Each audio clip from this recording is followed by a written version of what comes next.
করেছি, কোরআনকে আঁকড়ে ধরেছি, নবী মুহাম্মদের প্রতি বিশ্বাস স্থাপন করেছি। এবার উমাইয়া বিন খালদ বললেন, বেলাল রে, তুমি যদি কোরআন না ছাড়ো, তুমি যদি বিশ্ব নবীকে না ছাড়ো, তুমি যদি আল্লাহকে না ছাড়ো, তোমাকে কত শাস্তি দেওয়া হবে তুমি কি জানো নাকি? হযরতে বেলাল বললেন, ও আমার মানিক, আমি কোরআনকে আঁকড়ে ধরেছি, বিশ্ব নবীকে আঁকড়ে ধরেছি, আল্লাহর প্রতি বিশ্বাস স্থাপন করেছি।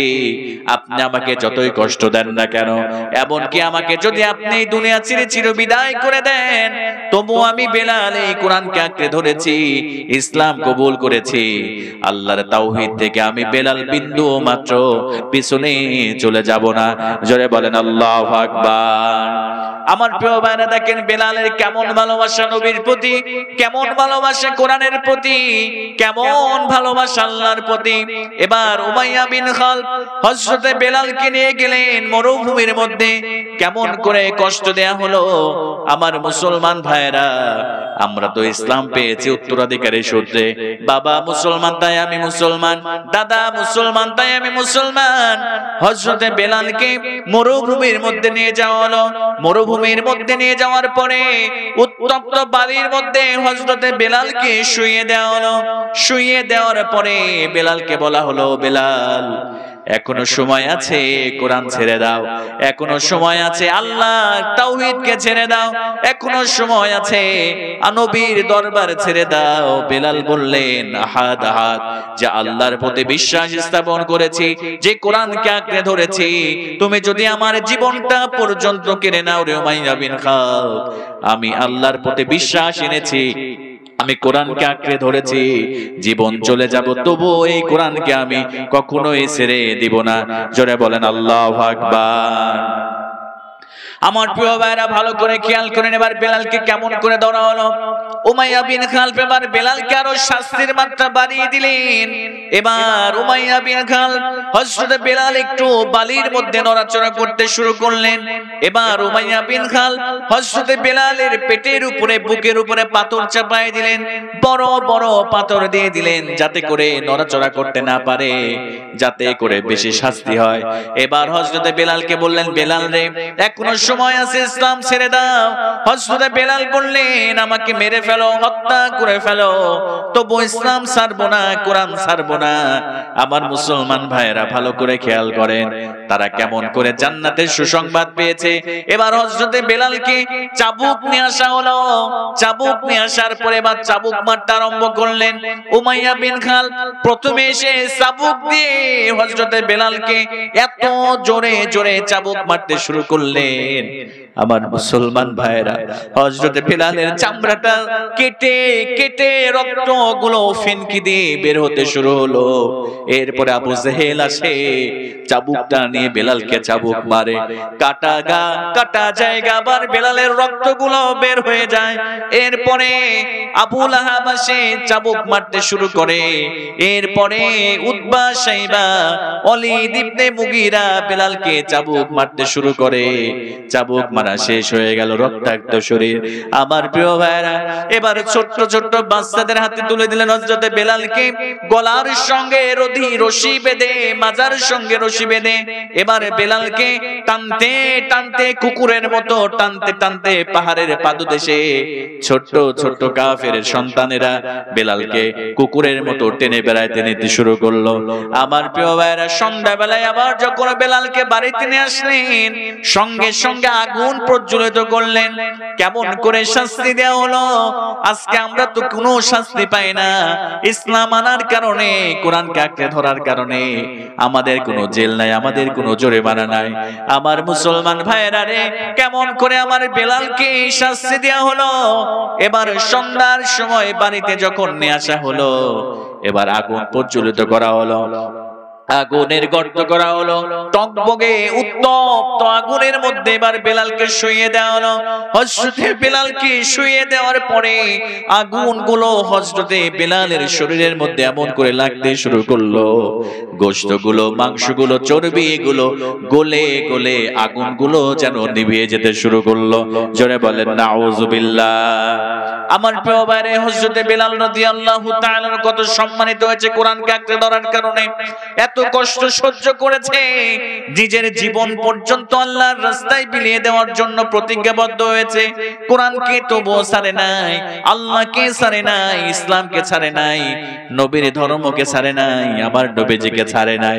এজন্য বিশ্বনবী সাল্লাল্লাহু আলাইহি ওয়াসাল্লাম এই বেলালকে এই দুনিয়া থেকে জান্নাতের সার্টিফিকেট, এই দুনিয়া থেকে হযরতে বেলালকে আল্লাহর নবী জান্নাতের ঘোষণা এই দুনিয়া থেকে দিয়ে দিয়েছেন। জোরে বলেন সুবহানাল্লাহ। আমার প্রিয় ভাইরা, কেমন করে বেলাল জান্নাতের সুসংবাদ পেল একটু ভালো করে শুনেন। হযরতে বেলাল রাদিয়াল্লাহু তাআলা আনহু কেমন করে জান্নাতের সুসংবাদ পেল? একদিন বিশ্ব নবীর কাছে কেনানা গোত্রের এক শ্রেণীর লোকেরা এসে বিশ্ব নবীকে বললেন, ইয়া রাসূলুল্লাহ, ইয়া হাবিবাল্লাহ, ওগো আল্লাহর নবী, আপনি আমাদের কন্যা বিবাহ দিতে চাই, আমাদের একটা যুবতী মেয়ে আছে, ইয়া রাসূলুল্লাহ, ইয়া হাবিবাল্লাহ, আপনি আমাদের যুবতী কন্যার জন্য একটা পাত্র আমাদেরকে খুঁজে দেন। জোরে বলেন আল্লাহু আকবার। বিশ্বনবী সাল্লাল্লাহু আলাইহি সাল্লাম কেনানা গোত্রের লোকদেরকে বললেন, ও কেনানা গোত্রের লোকেরা, আমার সাহাবী বেলাল আছে, এই বেলালের ব্যাপারে তোমাদের ধারণা কি? আমার প্রিয় ভাইরা, কেনানা গোত্রের লোকেরা খুশি হলেন না, কারণ বেলালের চেহারা সুন্দর না। হযরতে বেলালের চেহারাটা সুন্দর না, দেখতে কালো রঙের, ঠোঁটটা মোটা, দেখতে বেটে, নাকটা বোচা। কেনানা গোত্রের লোকেরা চলে গেলেন, বিশ্বনবীর উপরে কোনো কথা বললেন না। আবার কিছুদিন পরে কেনানা গোত্রের লোকেরা বিশ্ব নবীর কাছে আসলেন, আল্লাহর নবীজিকে বললেন, ইয়া রাসূলুল্লাহ, ইয়া হাবিবাল্লাহ, আমাদের কন্যা বিবাহ দিতে চায়, আপনি একটা পাত্র খুঁজে দেন। আল্লাহর নবী বিশ্ব নবী দ্বিতীয়বার বললেন, আমার বেলালের ব্যাপারে তোমাদের ধারণা কি? এবারও কেনানা গোত্রের লোকেরা চলে গেলেন। 3 দিনের দিন আবার বিশ্ব নবীর কাছে আসলেন। 3 দিনের দিন বিশ্ব নবীর কাছে কেনানা গোত্রের লোকেরা আসলেন।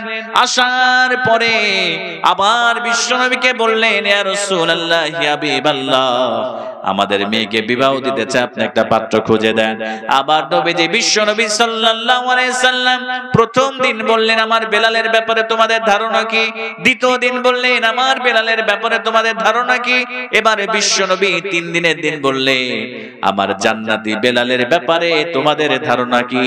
এবার কেনানা গোত্রের লোকেরা বললেন, ইয়া রাসূলুল্লাহ, ইয়া হাবিবাল্লাহ, যে রাসূল আপনার সরকারে দো আলম বিশ্ব নবী যার ব্যাপারে জান্নাতি বেলাল বলে ঘোষণা দেয়, আমাদের কোনো টেনশন নাই, আমাদের কোনো চিন্তা নাই।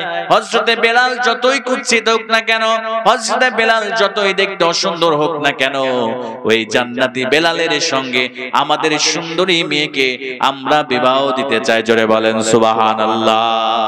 আমার প্রিয় ভাইরা, শুধু তাই নয়, আল্লাহর নবী একদিন খাবার খেতে বসেছে, এমন সময় ফাজা বেলাল, বেলাল রাদিয়াল্লাহু তাআলা আনহু বিশ্ব নবীর দরবারে আসলেন। আল্লাহর নবীজি বেলালকে বলেন, ও বেলাল, চলে এসেছো, ভালো হয়েছে, আমরা দস্তরখানা বিছালাম, খাবার গ্রহণ করব। ও বেলাল, তুমি আমাদের সঙ্গে খাবারে অংশগ্রহণ করো, আমাদের সঙ্গে তুমি খাবার খাও।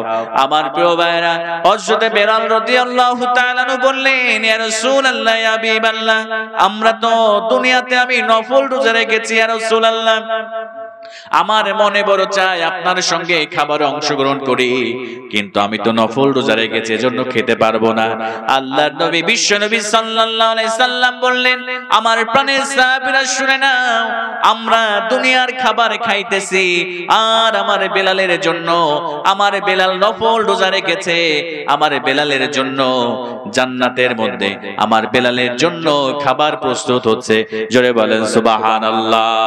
বিশ্ব নবী সাল্লাল্লাহু আলাইহি সাল্লাম এর জন্য বেলালের ব্যাপারে বললেন, ইশতাকাতিল জান্নাতি ইলা সালাসা, এই দুনিয়াতে সমস্ত মানুষগুলো জান্নাত প্রত্যাশা করে।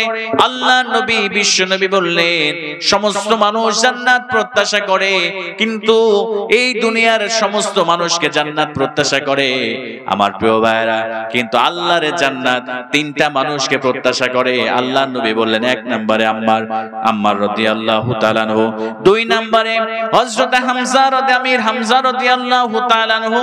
আর 3 নম্বরে আল্লাহর নবী বিশ্ব নবী বললেন, 3 নম্বরে হযরতে বেলাল রাদিয়াল্লাহু তাআলা আনহুকে আল্লাহর জান্নাত প্রত্যাশা করে। জোরে বলেন সুবহানাল্লাহ। এজন্য আমার মুসলমান ভাইরা, আমরাও যদি আল্লাহর কোরআনকে আঁকড়ে ধরতে পারি, আল্লাহর কোরআনকে যদি আমরা পড়তে পারি, আল্লাহর কোরআন দিয়ে যদি আমরা জীবনটাকে গঠন করতে পারি আমার প্রিয় ভাইরা, তাহলে এই দুনিয়া থেকে আল্লাহ যেমন করে আমাদেরকে সম্মানিত করবেন, ঠিক তেমন করে আমাদেরকে জান্নাত দিয়ে আল্লাহ রাব্বুল আলামিন ধন্য করে দেবে। জোরে বলেন সুবহানাল্লাহ। এজন্য আল্লাহ রাব্বুল আলামিন ঘোষণা করলেন, ওয়া নুনাজ্জিলু মিনাল কুরআনি মা হুয়া শিফাউ ওয়া রাহমাতুল লিল মুমিনিন ওয়া লা ইয়াজিদুল যালিমিনা ইল্লা খাসারা। এজন্য আল্লাহ রাব্বুল আলামিন বললেন, যারা মুমিন হবে, যারা ঈমানদার হবে, তাদের জন্য এই কোরআন আল কারীমটা আমি আল্লাহর পক্ষ থেকে শিফা, আর আমি আল্লাহর পক্ষ থেকে এই কোরআন আল কারীমটা হলো রহমত। জোরে বলেন সুবহানাল্লাহ। এজন্য আমার প্রিয় ভাইরা, এই যে কোরআন আল্লাহ পাক আমাদেরকে দিয়েছেন, এই কোরআন পড়তে হবে, এই কোরআন দিয়ে নিজের জীবনটাকে গঠন করতে হবে। তাহলেই আল্লাহ পাক সুবহানাহু ওয়া তাআলা আমাদের জীবনটাকে বরকতময় করে দিয়ে আল্লাহ পাক আমাদেরকে জান্নাত দিয়ে আল্লাহ ধন্য করে দিবে। জোরে বলেন আল্লাহু আকবার। তুমি আসমানে থাকো প্রভু, আমি জমিনে, তুমি আসমানে থাকো প্রভু, আমি জমিনে, তবু তোমারি প্রেম জমে হৃদয় গহীনে।